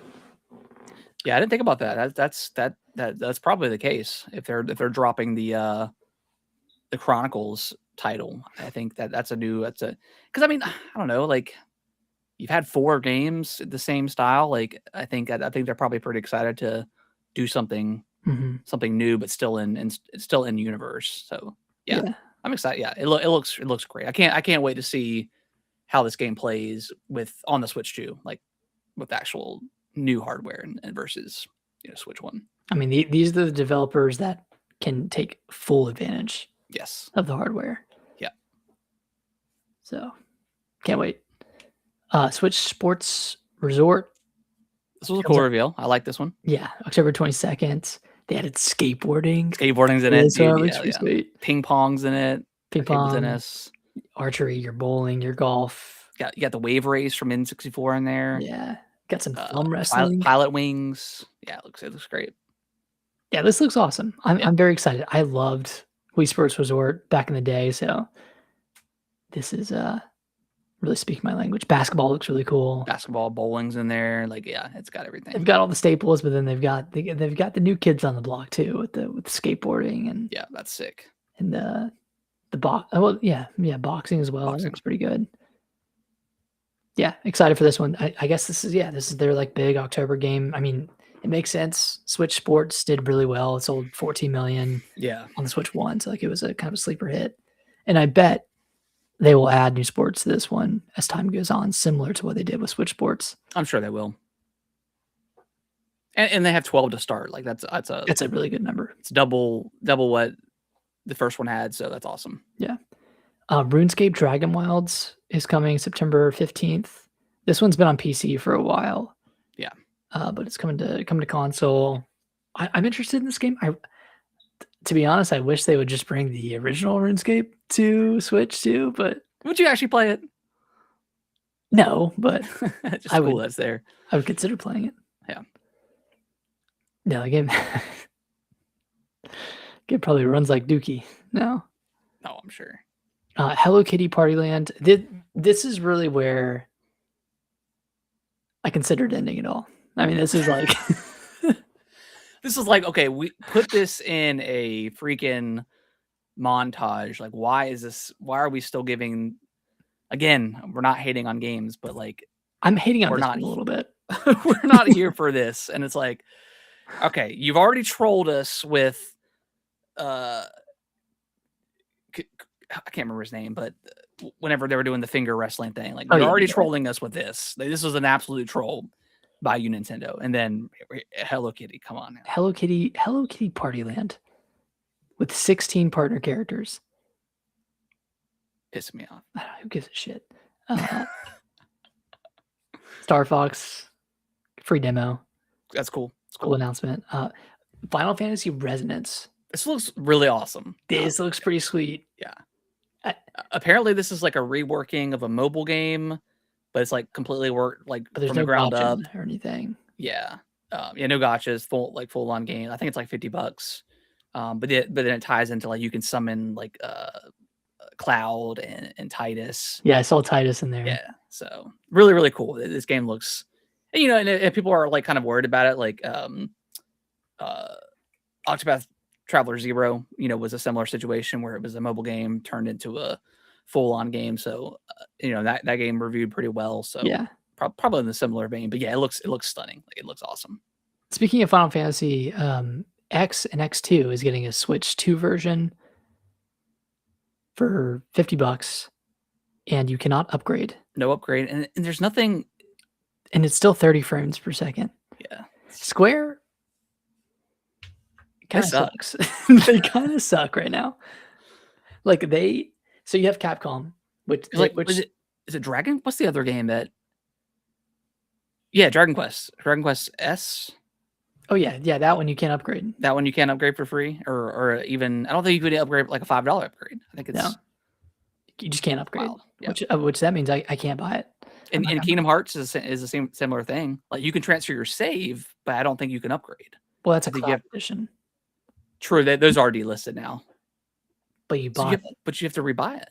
Well, you can still play like the cloud version. It's just delisted, so you can't. I don't know. That was a little weird. Okay. It's like Capcom actually cares about like the player experience and making quality titles, while Square, like they just don't care.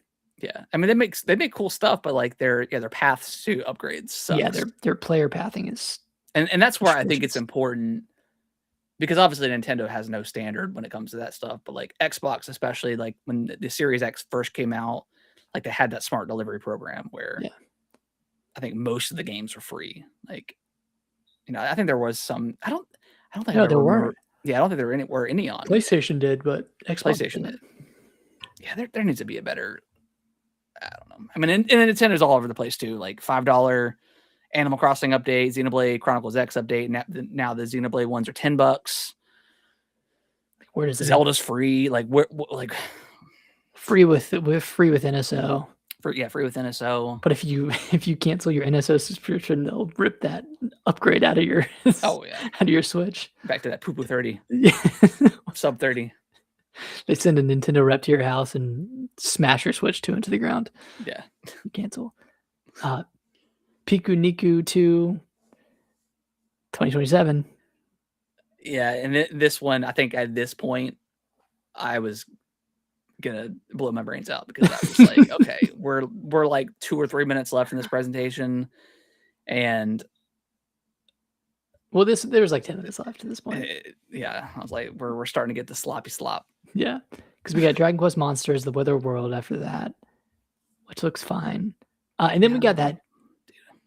Then we got just the world's worst Dustbloods trailer. Yeah, that really pissed me off, because I was like, okay, I was like, this is one of those games that we need a date, or we at least need to see again, and it was literal stills of the game of characters. It was 10 seconds of a dead rat. Yeah. And then the Dustbloods title card, and then 2020. It was a minute-long trailer, and 40 seconds of it was, you're right, just stills and no gameplay. Like, how does this have less gameplay than the reveal trailer? Yeah. I'm not sure what FromSoft they're dropping thinking, or what Nintendo was thinking. Because they have to know that this is going to piss people off. I'd rather just not be here. And we're still like, oh, where's Dustbloods? Oh, we're delaying it to 2027. Just don't show up. If you're not going to show anything, don't show up. Yeah. Yeah, that was like about to be the cherry on top of terrible presentation. But anyways, Splatoon Raiders had a 3-minute segment. Again, this was too long. Way too long. Way too long. And then the announcement of the direct at the end of this. Oh yeah, I forgot about the direct. I feel like enough has already been said about this game, but yeah, I don't need, because then we got the deep dive from the Treehouse, so it's like that was kind of already a direct right there. I'm directly telling you that I don't want to see more of this game. I will buy it day one. I already have it pre-ordered. Yes. Deltarune Chapter 5 coming June 24th. Oh, we did get the Joy-Con announcements for. Right. Yes. Was that Raiders? Yeah. Yes, because it was deep cuts. Like, okay, which I don't give a shit about Joy-Cons this generation. They're so ugly. Like the color scheme are terrible. Like whatever. Well, I'm not mad at the color scheme. I'm mad at how they're coloring the Joy-Cons. Yeah. I mean, the controllers themselves are fine, but yeah, the way they're doing like the color, like it's pointless, and they're $100, so it's like, you know, when they were like 70, it's like okay, maybe people will double dip and triple dip because of the cool colors, but like yeah, I don't care about I could care less. A little bit of yellow under my analog stick. Yeah, because I never take my Joy-Cons off to play. Yeah. Anyways, people were apparently ecstatic for Deltarune Chapter 5. I know that was a big deal. I wasn't mad about this one being this late in the direct because I knew this was a big deal. Yeah, for a lot of people. this is like the second most watched trailer on Nintendo's YouTube from this direct. Wow. Okay. The first, obviously, being Zelda. Of course. Metaphor ReFantazio, November 12th. Close to GTA, so we'll see how this one does. That game already didn't sell super well. You know, in comparison to Atlus's other stuff, but yeah, I mean, yeah, it sold over 1 million, but yeah, this one, I don't know. Yeah, that's it's really said now. yeah, or like August, like I don't know. I was a little bummed. I don't know if I'll pick this one up, but I was a little bummed that we didn't get like some expansion or DLC or something like that. You know, like kind of like it's Atlus, so they're gonna save it for a year from now, and it's gonna be a new version, and you won't be able to upgrade. Oh, they're like Square in that way. They're like Square. Atlus and Square are like they're like this in terms of having shitty upgrade paths. Okay. And they always do this. They do it for Persona because they have Persona 5 and then Persona 5 Royal, and then they have they're like Pokemon, the Pokemon company with the way they do how they did their old games. Yeah. Where it's like, hey, there's I don't know, gold and silver, and then Crystal. Here's the same exact game, but slightly altered with some expanded content. You still have to pay full price for it, but yeah, it's almost inexcusable, like in 2026 for this type of stuff. And they did, I think, in their financial statements or like financial summary or something, they stated that Metaphor sales were softer because people were anticipating the complete edition of the game. Well, I mean, they did it to themselves. Yeah. I mean, it's like Ubisoft. Like everyone's doesn't immediately jump on board because it's going to be on sale in 2 weeks. So the initial sales aren't going to be. Yeah. Yeah. I don't know. Minecraft coming to Switch 2. Makes sense. Atelier Caria, The Night Kingdom, and Guide of Memories. Oh, this is real. So this Warhammer 40,000 Space Marine 2, Observer, System Redux. This one you should keep in the back of your mind because this is Bloober Team. Yeah. Which is insane. Like how many staff members do they have to pump out these games? And we didn't talk about Lazarus getting announced, the DLC. Oh my God, yeah.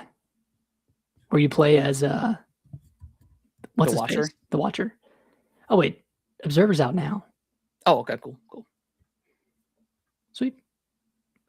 Daisy. Metal Gear Solid Master Collection Volume 2. Rise of the Tomb Raider out today. That was a cool announcement. Tales of Eternia Remastered, SnowRunner, Fitness Boxing 3. Switch to edition. Yeah, Everbloom, Final Fantasy 14 Online, and then we get to Kingdom Hearts 1 through 3 collection coming October 8th. Pretty big deal, I think. Ports. Yeah, huge deal.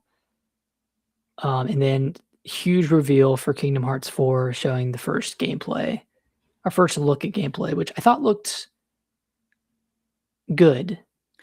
I guess I'm not. I mean, I haven't. I mean, I played a little bit of 1, so I have no idea what the story is and where it goes, and or even how like 3 ends or whatever. But why are they in Chicago? Why are they in like a Japan or Chicago or like a real life city? Yeah, Japan or New York. I don't know. I'm not sure.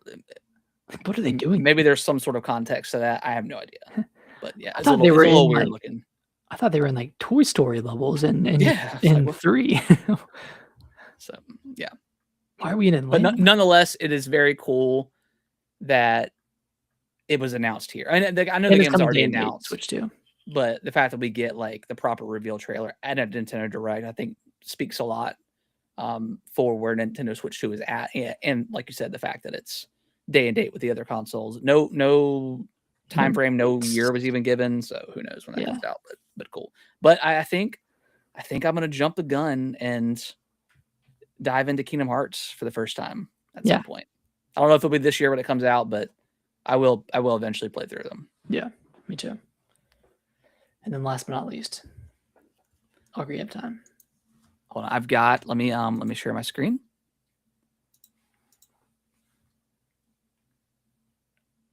Let's see, where's it at? There it is.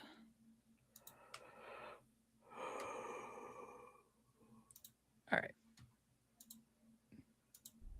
Can you hear that? Long ago, there was a land called Hyrule, created by beings of supreme divinity.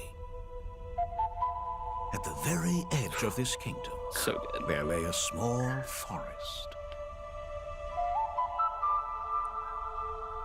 Within it, an ancient solitary tree quietly watched over the inhabitants of the forest.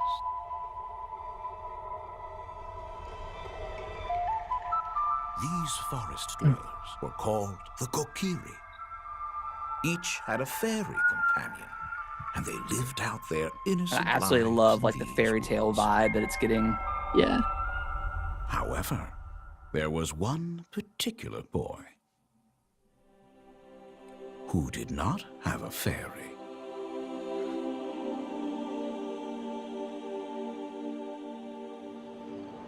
Oh, this transition. It's beautiful. Beautiful.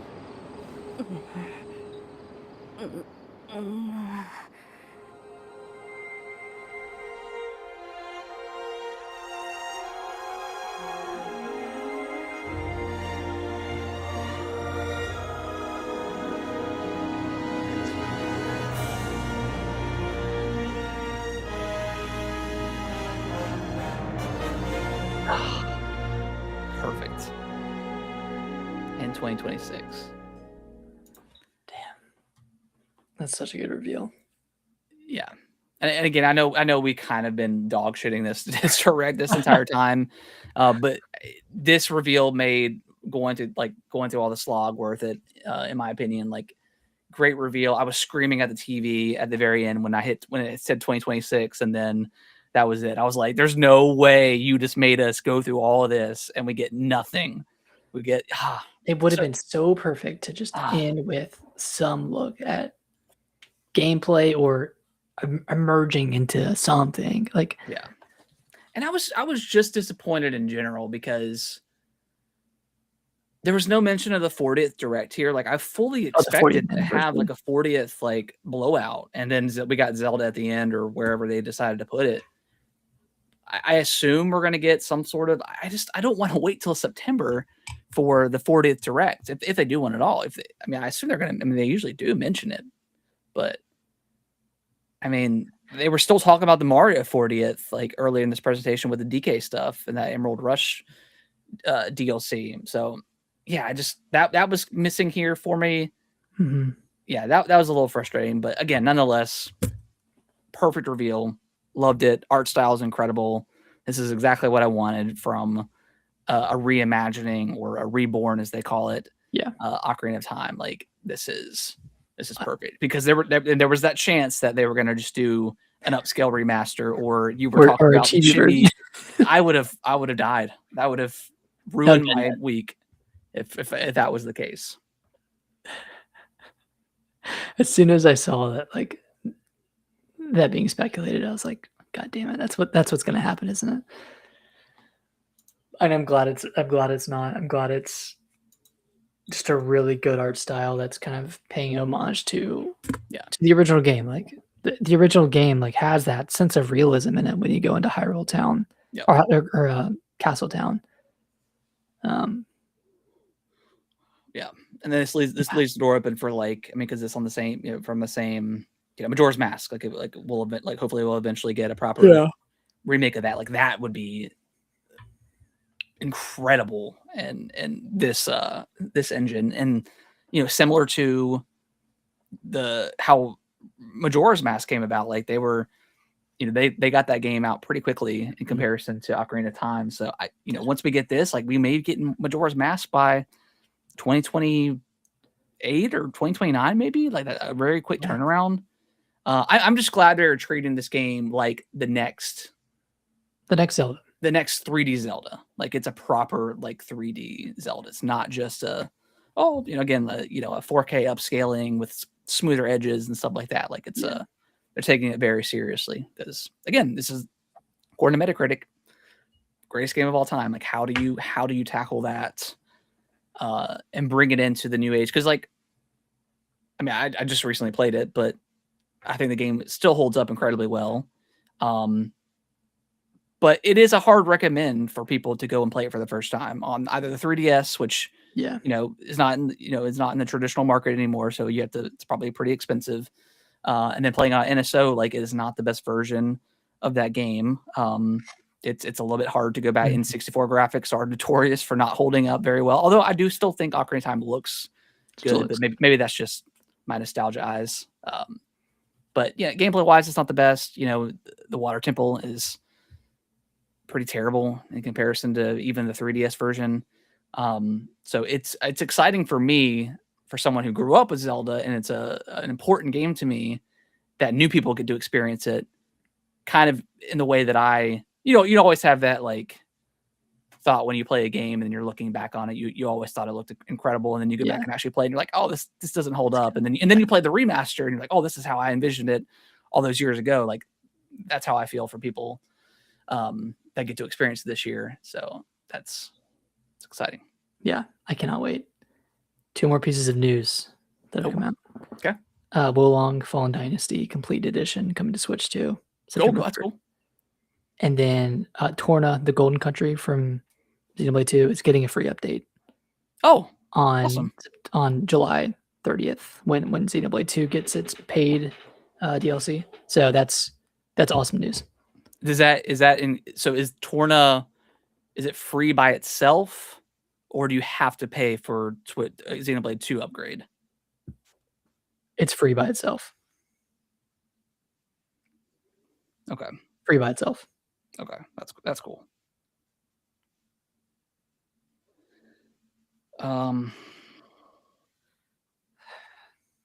Sorry, the Dustbloods Twitter account just tweeted, but they didn't really say anything.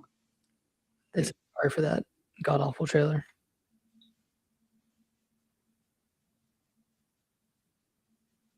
Yeah, they just said summer test coming. Like, why not just slap a date on that playtest? Yeah.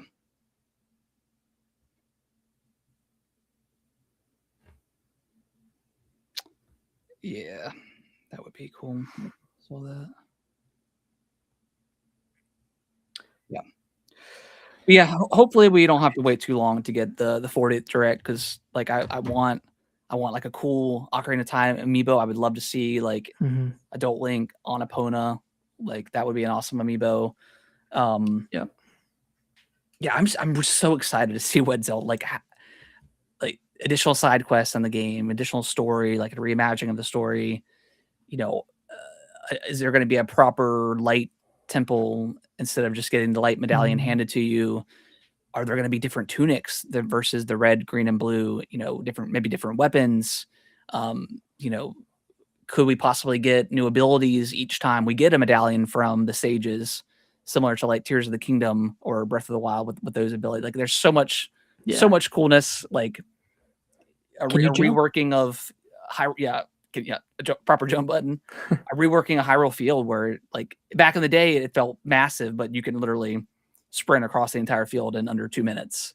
So, looking back at that, it's not impressive, but it was back in the day. But yeah, there's so much. I can't wait to see what it looks like. When's the next time you think we see this game? Probably September. You don't think we get a release date? No, I think we'll see it by August. Maybe You in think so? August. Yeah. I think like it'll be a Nintendo Today drop, or they'll announce some sort of like Zelda 40th Direct with I mean, I would. a Zelda So movie trailer and then this. the next Direct is the Splatoon Direct. Like, I would love to see something like next month. Like, please don't keep us waiting too long for this to see what it looks like. Probably after Splatoon Raiders. You think so? Okay. Yeah. After Raiders, but before Fire Emblem, I think is when they would tease. They're also probably waiting to see if GTA 6 gets delayed, or to see if like any September or October titles move. I mean, I just think November 5th is probably the best. Like, that's the first week in November. It's on a Thursday. It's 2 weeks before GTA 6 comes out, so that's plenty of time for people to play it. And it's before Black Friday as well. Yeah, before Black Friday, so they have that major holiday game. You know, and the people that are going to play Ocarina of Time are going to buy it. Like, yeah, you know, the hardcore people have bought the Switch 2 at this point. Like, there's 20 plus million. This game, greatest game of all time, being remade. You know, most of these people have already played Zelda Ocarina of Time at some point. Mhm. So yeah, I think it's, yeah, I hope it's August, which, you know, it's only a month before, you know, until September. So it's like not a huge deal, but you know, at least with the Switch 2 reveal, like they told us, hey, look forward to April 2nd or 3rd, 4th, whatever. So it was still like a, you know, 3 months away, but we knew. Like, I wish they would have just said, hey, Zelda Direct coming next month, or in, you know, something like that. Like, that would have been, and that way we're not going to expect to hear anything. Like, we know the expectations, we know where they're at. I just want to see more, man. It looks so good. I selfishly want to see more, but yeah. All right. Is this your most hyped game for 2026, or is it Fire Emblem, GTA 6? Where's your after Summer Games Fest and Xbox Showcase? Where is your head about your most hyped? Yeah, I mean, it's 100%. Yeah, Ocarina of Time. I don't even know what's second. I would have to look at all the games. I would probably say Gears is probably second for me. Yeah, I would say either Gears or Fire Emblem for me. Yeah. And then I'm pumped for GTA 6. Like, don't get me wrong. Yeah. Like, that will be an absolute day one for me as well. But yeah. Yeah, Halo, Star Fox. Yeah. I'm looking forward to that Final Fantasy HD2D game. Yeah, that looks awesome.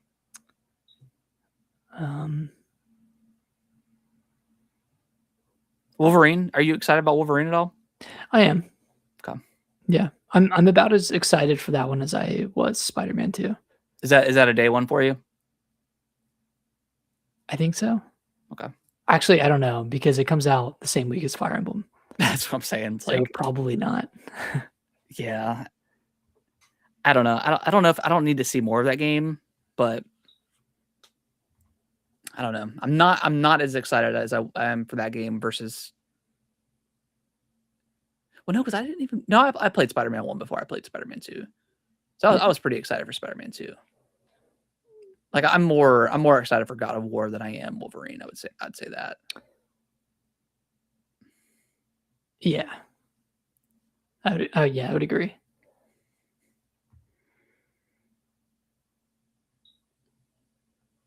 Yeah. Nice. All right. Well, that was one of our longest shows we've done in quite a while, and last week's was pretty long too. So anything else, Nick, before we wrap it up? Was Xbox your favorite presentation? I think so. Yeah. Yeah. Okay. Yeah. I mean, like seeing Resident Evil was awesome. Like, I'm very excited for that game. That was probably my most hyped. I'm very excited for Final Fantasy Revelation, but I've got to play through Rebirth to enjoy that story, and then so I can wrap it up with there.